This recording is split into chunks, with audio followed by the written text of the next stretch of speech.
자, 바울은 예수님을 만난 후에 가는 곳마다 예수님이 그리스도시라는 사실을 알고 전하는 일에 최선을 다했습니다.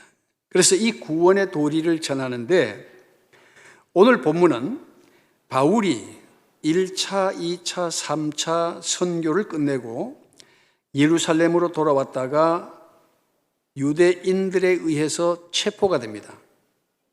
그리고 이 가이사랴 빌립보에 구금이 되어 있는 상태에서 로마 총독 벨릭스가 이 바울을 심문하게 되는데, 그 과정 중에 바울은 담대하게 그 벨릭스에게 복음을 전하는 그런 내용을 보게 됩니다.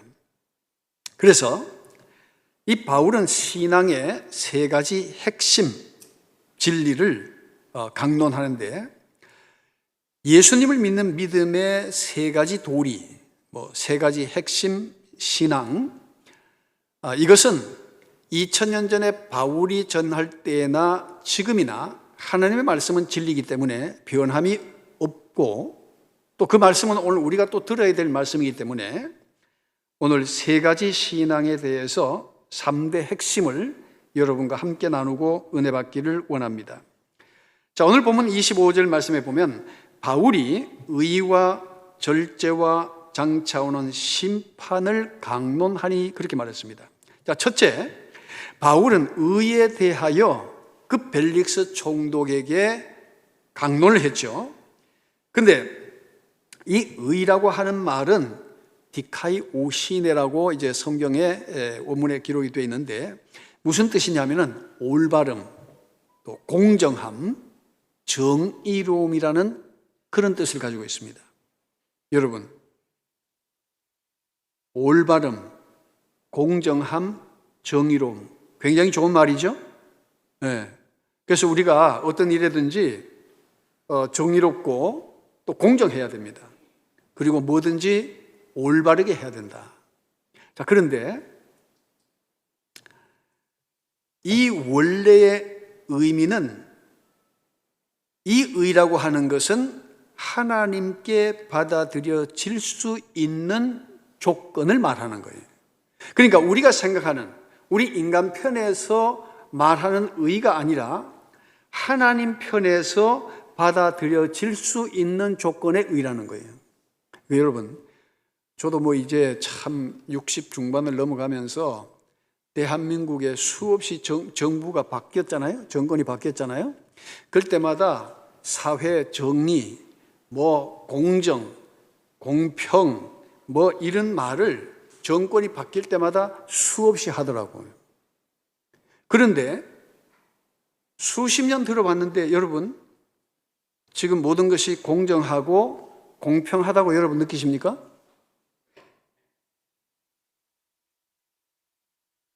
이 정도면 살만하다, 그 정도입니까?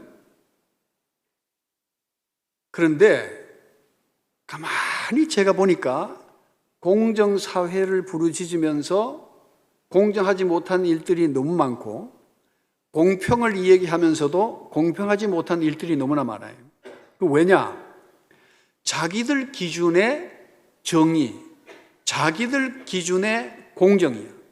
그러니까 정권이 바뀔 때마다 이 공정과 공의를 부르짖지만은 그거는 다 자기들 입장에서 말하는 거예요. 그러니까 자기 편에 있는 사람은 조금 공정하지 못해도 봐주고, 또 자기와 반대편에 있는 사람은 어떻게든지 제목을 찾아가지고 또 벌을 주고, 그러니까 공정을 얘기하면서, 정의를 얘기하면서 정의롭지 못하고 공의롭지 못한 것은 바로 세상이라는 거예요.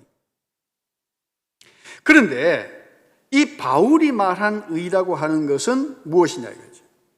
오늘날 공정, 정의, 공평, 이것은 하나의 슬로건으로 자신들이 유리한 대로 이용하지만, 바울이 말한 의는 세상적 기준의 의가 결코 아니라는 거예요. 바로 바울이 말한 의는 하나님께 받아들여질 수 있는 상태, 즉 양심의 불량함이 없는 하나님 보시기에 옳은 것을 의라고 말하는 거예요. 자, 성경이 말하는 하나님의 의는 뭐라고요? 네? 하나님께서 보시기에 옳은 것이라는 거예요. 하나님 보시기에 옳아야지. 여러분, 사람은 다 각자 자기 기준을 가지고 남을 판단하기 때문에 공정하지 못하고 정의롭지 못하고 시간이 지나면 그것이 다 뒤집어지고 바뀌어지는 거예요. 그러나 하나님의 의는 결코 변하지 않는 것이고 하나님 보시기에 옳은 것은 영원히 옳은 것이라는 거예요. 그래서 바울은 가는 곳마다 이 의롭게 됨은 바로 예수님을 통해서만이 의로워질 수 있다는 진리를 전파하게 된 것이죠. 예수님으로 하지 않고서는 우리가 참 의에 거할 수가 없다는 거예요. 자, 로마서 3장 20절 말씀 우리 함께 보겠습니다.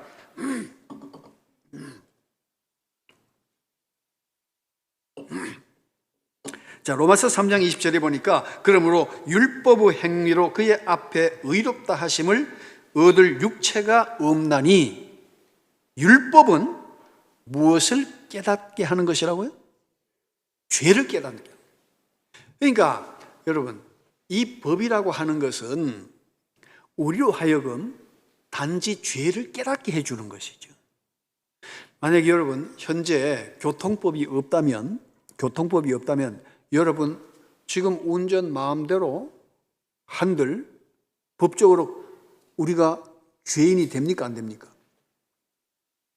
될 이유가 없잖아요. 왜? 법이라는 기준이 없으니까 내 마음대로 운전해도 나를 구속하거나 나를 구유하거나 그렇게 할 조건이 없는 거예요. 그래서 법이라는 것은 언제든지 존재할 수밖에 없지만은, 그러나 그 법은 우리로 하여금 우리가 어떤 존재라는 것을 깨닫게 해주는 겁니까? 그렇죠. 단지 이 죄라고 하는 것은 율법이라는 것은 우리를 구원할 수가 없어요. 단지 우리가 잘못되었다, 법을 어겼다, 나는 죄인이라는 것을 깊이 깨닫게 해줄 뿐이라는 거예요. 그래서 21절 말씀에 보면 이제는 율법 외에 하나님의 한 의가 나타났으니 율법과 선지자들에게 증거를 받은 것이라. 자, 율법 외에 하니까 율법을 아예 그냥 없애버리고 제외하는 것으로 이해하기 쉬운데, 율법 외에 하는 것은 율법을 두고 또 하나의 어떤 그 새로운 하나님의 새로운 것이 있다는 거죠. 그게 뭐냐 이거죠. 자, 율법으로는 우리가 의로워질 수 없는데 율법 외에 다른 무엇이 있는데 그것이 우리를 의롭게 해준다는 거예요. 그래서 22절 말씀 우리 함께 봉독하겠습니다. 또 예수 그리스도를 믿음으로 말미암아 모든 믿는 자에게 미치는 하나님의 의니 차별이 없느니라. 아멘. 자, 인간의 정의는 차별이 있어요, 없어요? 인간의 정의, 인간의 공의는 차별이 있어요. 그렇죠? 저 편한테는 한없이 관대하고 용서하고 감싸주는데 자기 반대편에 있는 사람은 아주 철저하게 법적으로 정의로 우리가 무엇을 해야 된다고 하면서 상대방은 죄를 들춰내가지고 구속 안 시켜도 될 것을 구속시키고 통제하고 막 이러잖아요. 그러니까 인간의 의라고 하는 것은 다 기준이 흔들리는 거예요. 그런데 하나님의 의는 뭐가 없어요? 차별이 없다는 거예요. 하나님의 의는. 그래서 예수 그리스도를 믿음으로 말미암아 모든 믿는 자에게 미치는 하나님의 의니 차별이 없느니라. 그러니까 이 하나님의 의는 영원한 것이고 우리가 나중에 인생을 살다가 하나님 앞에 섰을 때에 우리를 판단하는 그 정의, 그 의는 바로 하나님의 의지 세상의 의가 아니라는 거예요. 그러니까 이건 차별이 있을 수가 없어요. 이 하나님의 의 앞에는 누구나 다 공평할 수밖에 없다는 거예요. 그런데 23절에 보니까 모든 사람이 죄를 범하였음에 하나님의 영광에 이르지 못하더니, 자, 절망적인 상황입니다. 그런데 24절 우리 같이 읽겠습니다. 그리스도 예수 안에 있는 속량으로 말미암아 하나님의 은혜로 값없이 의롭다 하심을 얻은 자 되었느니라. 아멘. 자, 우리가 어떻게 의로워질 수 있었다? 우리가 어떻게 하나님 앞에 의롭다고 여김을 받을 수가 있습니까? 그리스도 예수 안에 있는 무엇으로 말미암아? 속량으로 말미암아. 그렇게 말하고 있는 거예요. 다시 말하면 우리의 모든 죄가 예수 그리스도의 십자가의 보혈의 능력으로 말미암아 우리가 은혜로 값없이 의롭다 여김을 받았다. 그렇게 말하고 있는 거예요. 그러니까 여러분, 이것은 믿는 모든 자에게 차별이 없어요. 차별이 없어요. 사실 율법하에 있는 모든 인간은 죄인입니다. 법에 걸리지 않은 사람은 아무도 없어요. 그런데 이 죄인이 하나님 앞에서 의로워질 수 있는 길은 바로 예수님을 믿는 믿음 외에는 없다는 거예요. 왜? 예수님께서 우리 죄를 속량하셨기 때문이다. 그래서 이 예수님의 십자가로 말미암아 우리가 하나님과 화목되어지고 하나님과 하나가 될 수가 있다는 거예요. 자, 골로새서 1장 19절 말씀을 보겠습니다. 골로새서 1장 19절 이하에 보면 아버지께서는 모든 충만으로 예수 안에 거하게 하시고, 자, 20절 같이 읽습니다. 그의 십자가의 피로 화평을 이루사 만물 곧 땅에 있는 것들이나 하늘에 있는 것들이 그로 말미암아 자기와 화목하게 되기를 기뻐하심이라. 아멘. 자, 그의 그랬어요. 그는 누구죠? 바로 예수님의 십자가의 피로 화평을 이루셨다는 거예요. 그러니까 우리가 의로워지는 것은 바로 예수님의 십자가로 말미암아 우리가 의로워지게 되고 우리가 구원에 이르게 된다는 것을 바울은 분명히 말하고 있습니다. 그래서 이것으로 인해서 바울은 자기는 어디서든지 자랑할 것은 십자가 외에 없다, 그렇게 말하고 있는 거예요. 십자가 외에는 자랑할 것이 없다는 거예요. 왜? 그 십자가로 말미암아 내가 죄 사함 받고 속량함을 받고 내가 하나님의 자녀가 되고 내가 의롭다 여김을 받았기 때문이라는 거예요. 그래서 하나님의 의는 예수 그리스도의 십자가를 통하여 죄인된 우리에게 은혜로 주신 것인 줄로 믿습니다.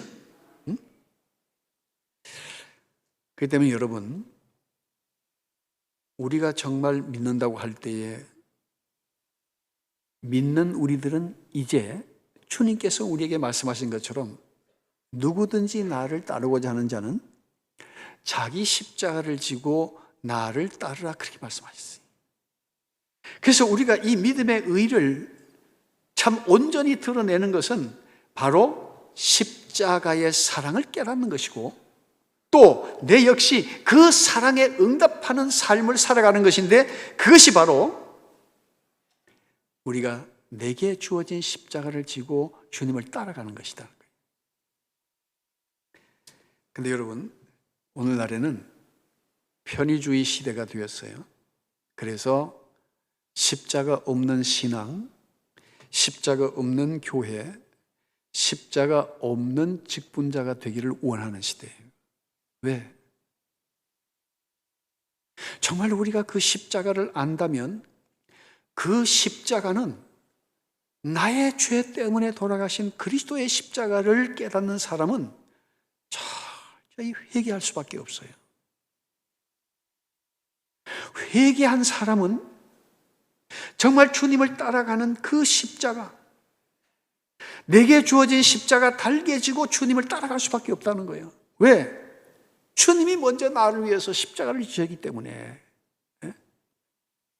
그런데 오늘날 현대교회는 바로 십자가를 상실해가고 있어요. 십자가는 짐을 지기를 원치 않아요. 자, 이 십자가는 고통의 십자가 아니라 내게 주신 은혜로 인하여 내가 자원해서 지는 기쁨의 십자가예요. 그래서 주님을 위해서 산다는 것이 여러분 그냥 마음으로만 믿으면 모든 것이 끝나는 것이 아니잖아요. 내가 정말 믿음으로 의롭다 여김을 받았다면 그것이 주님의 십자가의 은혜임을 깨닫고 정말 내 자신의 죄인됨을 철저히 깨닫는 사람은 주님이 이미 지신 십자가이기 때문에 내게 주어진 십자가는 무거운 것이 아니라는 거예요. 그래서 바울은 나는 십자가 외에는 자랑할 것이 없다고 그랬어요.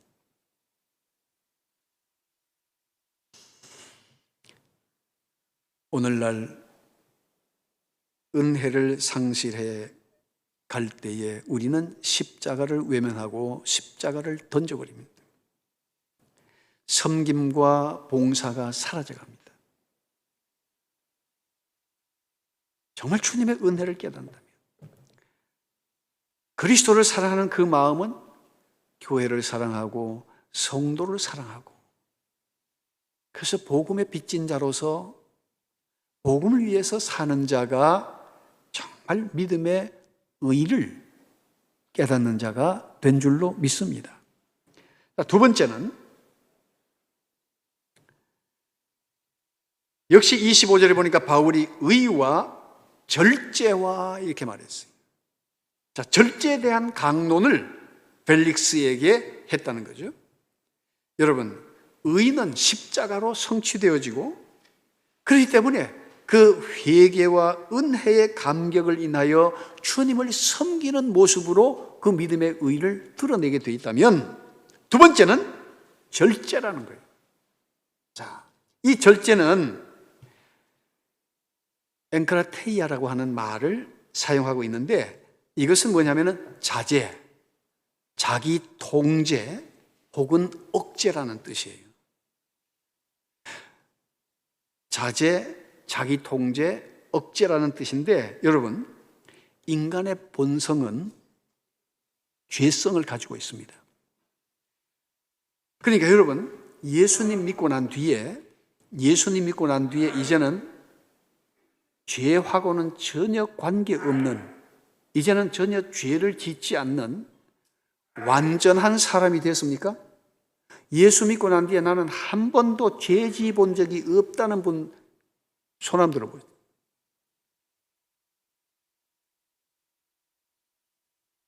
아무도 없습니다. 예수 믿었으면 죄 지면 안 되잖아요. 그런데 예수 믿는다 하면서 왜 죄를 짓습니까? 왜 인간의 본성은 바로 죄인이라는 거예요. 여전히 죄라는 게 우리 속에 있는 거예요. 그래서 우리가 죄성을 통제하고 또 자제하는 것, 바로 예수 그리스도의 십자가의 은혜로 우리가 구원을 받았지만 우리의 본성은 여전히 죄의 영향을 받고 있다는 것이 우리의 현실이잖아요. 그래서 우리가 거룩한 백성으로 살기 위해서는 자기를 통제하고 자기를 절제하고 자제하는 것이 필요하다는 거예요. 우리가 자제하지 못하고 절제하지 못하면 거룩함으로 나아갈 수가 없다는 거예요. 나아가지 못한다는 거예요. 그래서 바울은 의와 더불어서 절제에 관해서 얘기하고 있는 거예요. 자, 디모데 전서 3장 11절 말씀을 보겠습니다. 디모데 전서 3장 11절.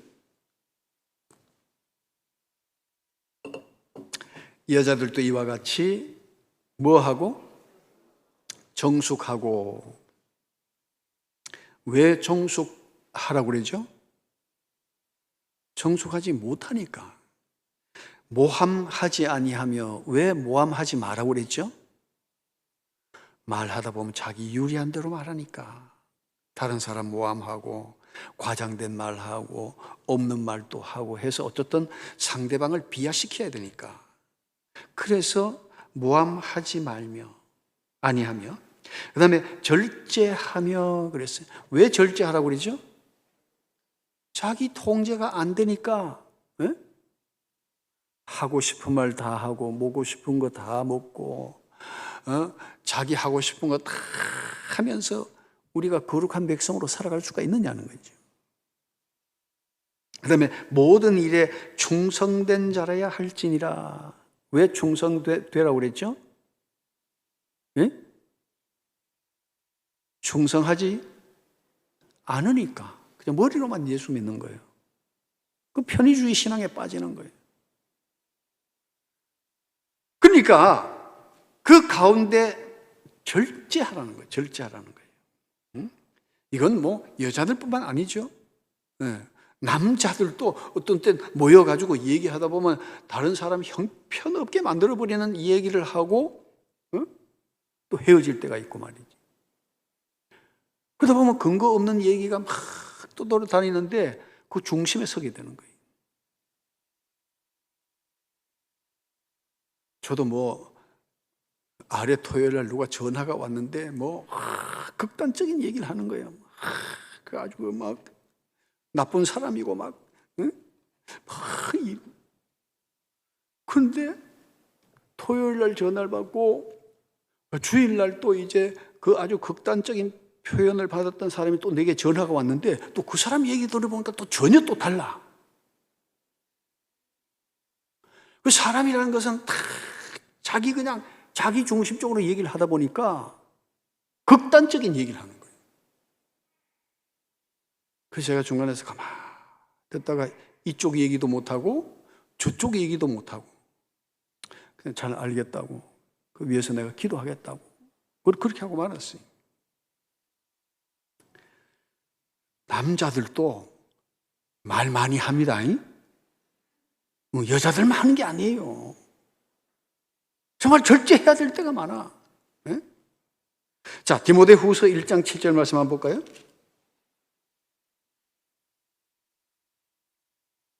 자, 디모데후서 1장 7절에 보니까 하나님이 우리에게 주신 것은 두려워하는 마음이 아니요 오직 능력과 사랑과 뭐 하는 마음? 절제하는 마음이니 그렇게 말하고 있어요. 여러분, 왜 우리가 예수님을 믿는다 하면서 거룩함으로 나아가지 못하느냐? 절제하지 못하니까. 그래서 우리가 거룩한 삶을 향해서 나가지 못하고 있는 거예요. 이제 예수 그리스도 안에서 구원받은 자는 죄를 짓지 않도록 절제하는 마음이 있어야 될 줄로 믿습니다. 자, 베드로전서 2장 11절 말씀을 보겠습니다. 자, 베드로전서 2장 11절에 보면 자, 같이 읽겠습니다. 사랑하는 자들아 거류민과 나그네 같은 너희를 구원하노니 영혼을 거슬러 싸우는 육체의 정욕을 제어해라, 통제해라, 자제해라. 제발 자제해라. 예? 너희는 거류민과 나그네 같은 인생을 살지 않느냐? 우리는 최종적으로 하나님 앞에 서야 될 사람이 아니냐? 그러니까 영혼을 거슬러 싸우는 육체의 정욕을 통제하고 절제하고 제어해야만이 너희가 거룩한 삶으로 나갈 수가 있다. 그렇게 말하고 있는 거예요. 죄의 정욕을 통제하고 절제할 수 있는 힘이 우리에게 있는 것은 결코 아닙니다. 그렇죠? 내가 미워하지 말아야지 하고 돌아서서 그 얼굴을 보면 또 미워지고 이런 말 하지 말아야지 하고 사람들하고 모여 얘기하다 보면 또 이야기하게 되고 인간은 약한 존재잖아요. 누가 우리와 함께 하셔야만이 우리의 죄의 정욕을 통제하고 절제할 수가 있느냐? 바로 성령이 우리와 함께 하셔야 돼요. 그래서 바울은 갈라디아에서 성령의 9가지 열매 가운데 제일 마지막 항목에 무엇을 뒀어요? 네?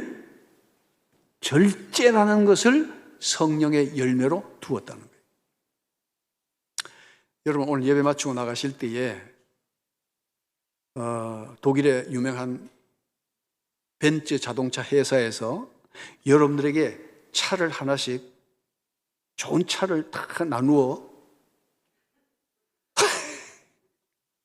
준다고 합시다. 그런데 그 회사에서 얘기하기를, 그런데 엑셀레이터는 있지만은 브레이크는 없는 차입니다 하고서 여러분들에게 제공해 준다면 오늘 그 차를 타고 가실 분, 아무리 비싼 차라도 브레이크가 없으면 시동 걸고 가는 순간 삼천포로 바다로 빠지게 돼 있어요. 아무리 좋은 차라도 브레이크가 없으면 그 차를 못 쓰는 거예요. 사고 나는 거예요. 우리의 신앙이 아무리 뛰어난다 할지라도 절제하지 못하고 자신을 통제하지 못하면 우리는 거룩한 삶으로 나갈 수가 없다는 거예요. 그러니까 변화되지 않는 거예요. 그런데 지식적으로 교리적으로 뭐예요? 내 구원받았다는 거예요. 여러분, 하나님은 믿는 자의 삶을 보시기를 원하십니다. 너 정말 나를 믿니? 믿는다 하면서 너 왜 그렇게 살고 있냐? 절제하지 못하니까. 하고 싶은 말 다 해버리고. 여러분, 먹고 싶은 거 다 먹고 나면 남는 건 뭡니까? 먹고 싶은 거 다 먹으면. 네?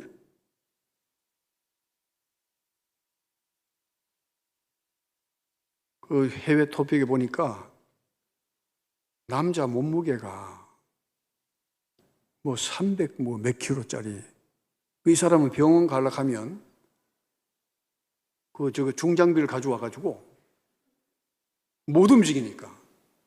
그건 뭐요? 그 병든 사람 아니에요? 병든 사람. 비정상적인 사람이죠.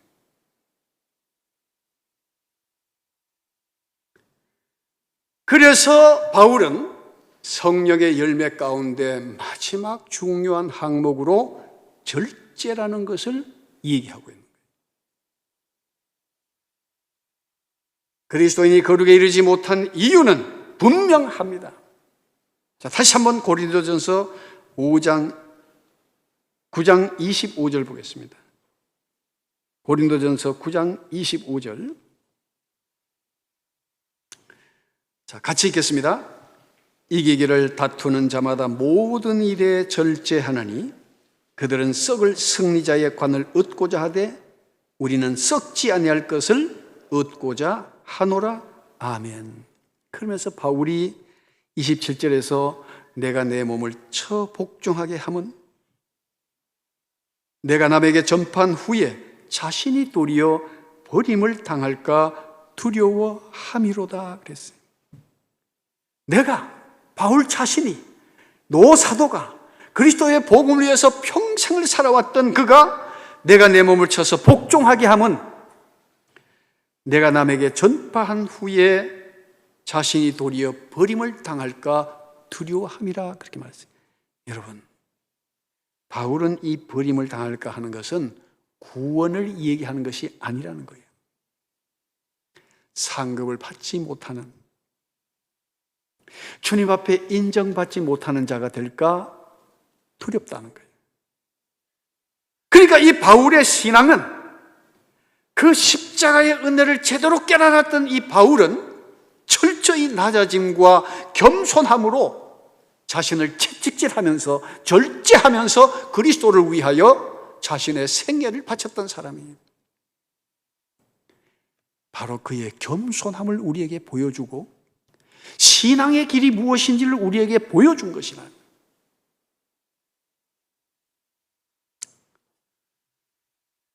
거룩한 삶의 열매는 믿는다고 맺어지는 것이 아니라 내 자신을 절제하고 통제하고 날마다 그리스도에게 맞춰가는 그런 믿음의 삶을 살아갈 때에 우리는 거룩함에 이르는 성도가 될 줄로 믿습니다. 그래서 절제라고 하는 것은 중요한 것이다. 그 다음에 세 번째는 본문 25절 말씀 보니까 바울이 의와 절제와 장차 오는 무엇을 강론했어요? 심판을 강론하니 그렇게 말했어요.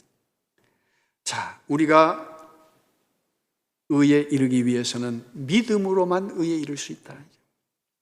우리가 거룩한 주의 백성이 되기 위해서는 우리가 절제함이 있어야 된다. 그리고 마지막에는 최후의 심판에 대한 강론을 빼지 않고 하고 있다는 거예요. 이 심판이라고 하는 말은 크리마라고 하는 말인데 판정, 선고, 처벌이란 뜻이 있습니다. 세상 법정에서 판사가 중형을 내리니까 어떤 사람은 무기징역 하니까 우리가 드라마를 통해서 보지만 완전히 얼굴이 사색이 되어버려요. 그런데 여러분, 사실 주님의 심판에 비하면 이것은 아무것도 아니라는 거예요. 자, 주님께서는 공생의 기간 동안에 수없이 심판에 대해서 경고를 하셨어요. 자, 마태복음 10장 15절 말씀을 보겠습니다.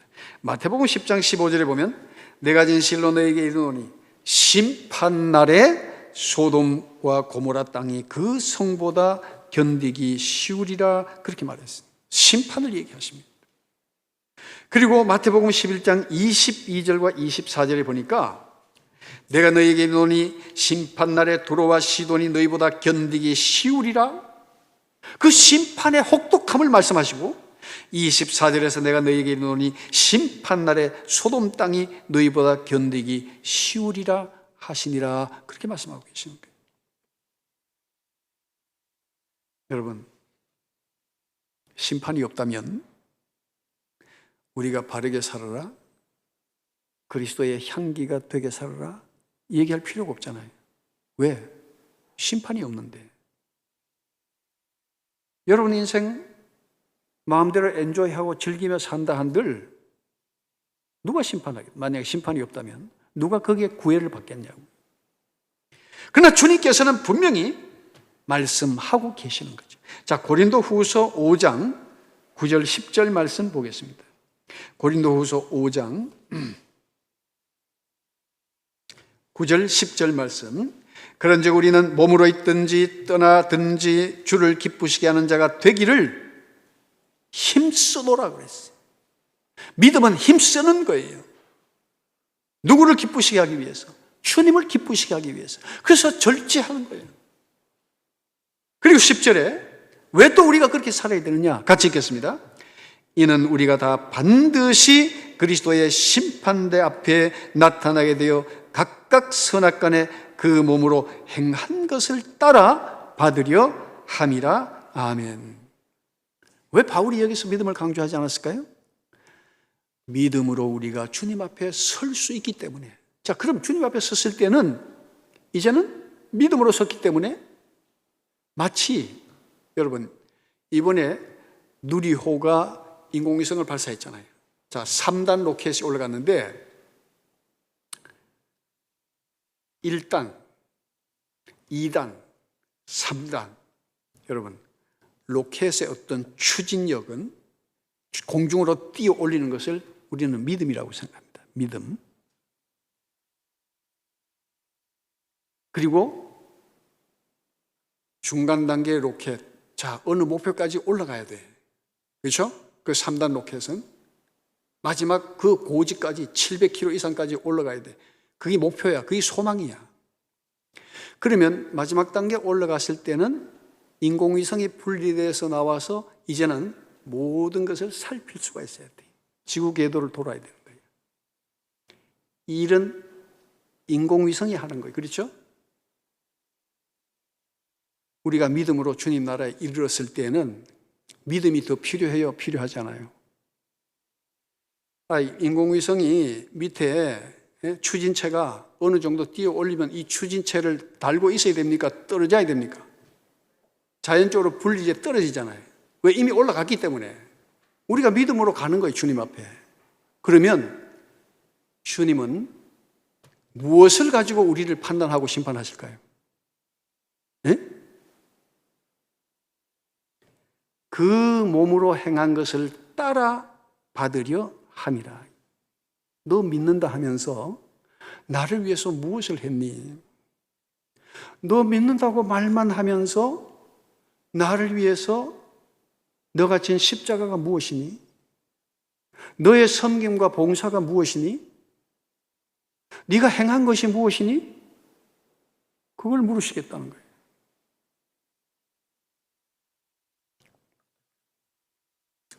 성경이 무엇을 말하고 있는지에 귀를 기울여야 돼요. 자, 어떤 단체에서는 하나님은 사랑이시기 때문에 심판과 지옥은 있을 수가 없다. 하나님은 사랑이신데 어떻게 심판과 지옥이 있을 수가 있느냐. 아멘?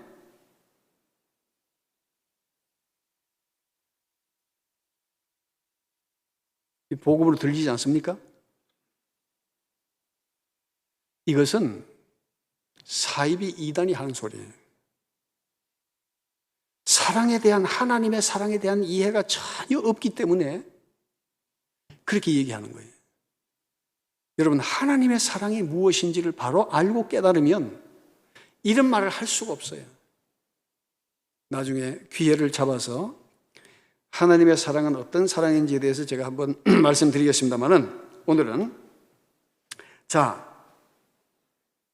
여러분 성경 마태복음 23장, 24장, 25장 석 장에 걸쳐서 예수님은 심판에 대해서 혹독할 정도로 말씀하십니다. 23장은 그 당시의 종교인들, 바리새인들을 향해서 화 있을진저 계속 말씀하시는 거예요. 24장에서 내가 와서 세상 심판하겠다고 말씀하시고, 25장에서는 열처녀 비유, 양의 염소의 비유, 이런 것을 통해서 심판에 대해서 분명히 말씀하십니다. 그 심판에 대한 강론이 마태복음 23장, 24장, 25장에 나타납니다. 그러므로 오늘날 재림과 심판에 대해서 말하지 않는 것은 죄다. 신학자는 그렇게 말하고 있습니다. 어떤 신학자는. 그렇죠? 왜? 여러분들에게 성경이 말하는 정확한 정보를 알려드려야만이 우리가 내가 어떻게 살아야 하는지를 방향을 찾게 되는 거예요. 그러나 우리는 심판이 두려워서 사는 사람들이 아니라 그리스도의 그 사랑과 십자가의 보혈의 능력을 힘입고 그 은혜를 인하여 우리가 주님을 위해서 살아가는 줄로 믿습니다.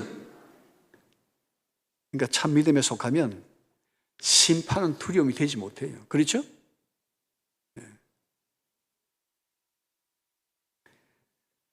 오늘날 편의주의적 신앙관, 또 지성과 과학의 시대에 그리스도인들의 신앙은 분명히 흔들리고 있다. 그렇게 신학자들은 보고 있습니다. 그러나 신학자들의 얘기가 아니라 성경은 더 정확히 우리에게 말씀하고 있다는 거예요. 자, 오늘 신앙의 3대 핵심, 바울이 그 벨릭스 총독에게 쫄리지 않고 당당하게 선포했던 이 3대 핵심, 여러분, 우리가 의로워지는 것은 믿음을 통하여 의롭게 되는 줄로 믿습니다. 그리고 우리가 절제함으로써 거룩함에 나아가게 되는 줄로 믿습니다. 우리가 거룩하지 못한 것은 절제하지 못하기 때문입니다. 그 다음에 최후의 심판에 대해서 주님은 우리에게 말씀하고 계십니다. 그러나 오늘 우리의 신앙은 어떻게 변해져 가고 있습니까? 데살로니가전서 5장 3절 6절 말씀을 보겠습니다. 데살로니가 5장 3절 같이 읽겠습니다. 그들이 평안하다 안전하다 할 그때에 임신한 여자에게 해산의 고통이 이름과 같이 멸망이 갑자기 그들에게 이르리니 결코 피하지 못하리라. 아멘. 무슨 뜻이에요? 지금 바울이 우리를 위협하기 위해서 이 말을 합니까? 그게 아니죠. 6절 말씀에 보니까 어떤 뜻으로 얘기했어요? 같이 읽겠습니다. 그러므로 우리는 다른 이들과 같이 자지 말고 오직 깨어 정신을 차릴지라. 아멘. 다른 이들과 같이 자지 말고 그랬어요. 왜 자지 말고 그랬어요? 네? 왜 자지 말라고 그랬어요? 영적으로 점점 깊은 수면에 빠져들어가는 거예요. 기도 생활도 점점 멀어가고 봉사도 점점 멀어져가고 복음에 증인된 삶으로부터도 점점 분리되어져 가고 주님을 위해서 아무것도 내가 무엇을 하고 있을까? 그저 내 삶을 위해서 열심히 살아왔다면 우리는 다시 한번 돌이켜봐야 돼. 정말 무엇을 위해서 우리가 살아왔냐? 그래서 다른 이들과 같이 자지 말고 오직 깨어 그랬어요. 깨어. 왜 깨어 그랬어요? 영적 수면에 빠져 들어가기 때문에. 그 정신을 차릴지라. 정신을 차릴지라. 왜 정신을 차리라고 그랬어요? 우리가 자녀들 보고 야야 좀 정신 차려라. 왜 그래요? 좀 정신 차려 하니까. 왜 그 이야기 합니까? 정신을 놓고 살아가니까. 사랑하는 성도 여러분, 정말 최후의 심판이 있음을 우리가 늘 깊이 생각하고 절제를 통하여 거룩함에 이른 믿음의 의를 이루어가는 주님 보시기에 올바른 그리스도인의 삶이 되시기를 축복합니다. 기도하겠습니다. 거룩하신 주님, 신앙의 상대 핵심에 대해서 우리가 함께 말씀을 나누었습니다. 우리가 의로워지는 것은 내가 의롭기 때문이 아니라 주님의 십자가의 보혈의 능력을 믿음으로 우리가 의롭게 됨을 우리가 다시 한번 깨닫습니다. 우리가 오랜 세월 동안 믿음의 생활을 하면서도 거룩하지 못한 것은 우리가 세상에 대하여 절제하지 못했음을 다시 한번 깨닫습니다. 주님, 최후의 심판이 있음을 우리가 늘 깨닫고 정말 주님 앞에 거룩한 삶으로 나가게 하시고 믿음의 의의를 가지고 살아갈 수 있는 그리스도인들이 되게 하여 주시옵소서. 오늘도 이 말씀을 따라 한 주간을 살아가기를 원하는 믿음의 온 가족들에게 성령으로 충만케 하여 주시고 주님의 나라와 그 의를 위하여 사는 그리스도인 되게 하여 주옵소서. 감사하며 우리를 구원하신 예수 그리스도 이름으로 기도드리옵나이다. 아멘. 신앙의 핵심, 3대 핵심을 잊지 말고 삽시다.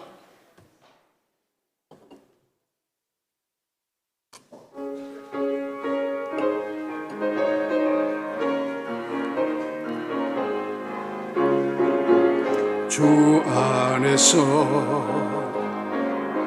거듭난 우리 기뻐하며 찬양하리.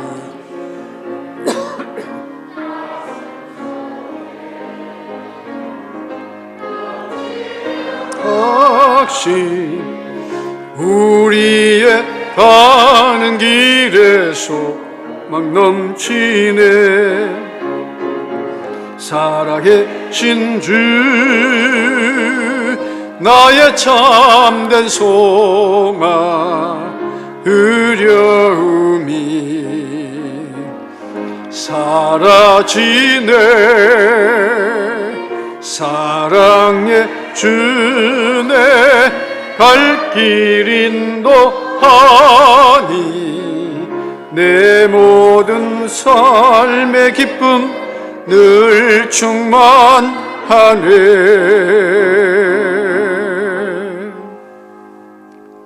이제는 우리 주 예수 그리스도의 무한하신 은혜와 하늘에 계신 우리 아버지의 극진하신 사랑과 성령의 교통하심이 의와 절제와 심판에 대하여 분명히 깨달아 주님 오시는 그날까지 믿음으로 승리하는 성도의 삶을 살기를 마음으로 다짐하고 돌아가는 믿음의 권석들에게 이제부터 영원토록 함께 하시기를 간절히 축원하옵나이다.